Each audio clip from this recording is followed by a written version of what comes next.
Hey everybody, I'm just emailing you to let you know what's going on this week at River Valley. As usual, we're very busy the next couple weeks with stuff for you to do, and also letting you know how our series is coming.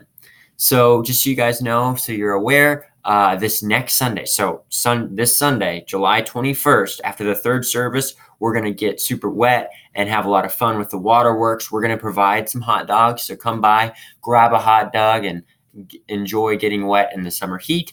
And then, bring your family. It's after third service. We hope to see you there.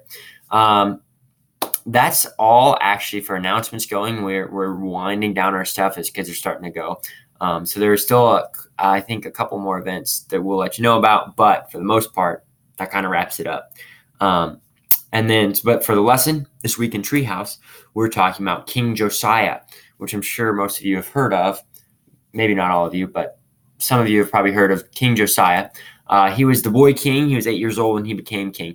And we're kind of looking at his life and how he did the most dedicated reform of any of the kings. He's known as the Great Reformer because of how extensive his reform was, because not only did he talk about reforming the religion within Judah, but he also went out to the kingdom of Israel and surrounding areas that weren't even a part of his kingdom and destroyed there and tried to turn them back to the Lord.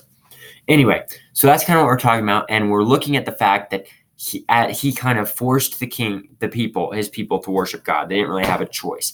And so even the most zealous kings can't change the hearts of people, because after he died, everyone went back to life, business, and worship as normal. And so then they ended up following just a few short years later, even though he'd done all this big reform. So anyway, what we're talking about is that even the most zealous kings cannot change people's hearts.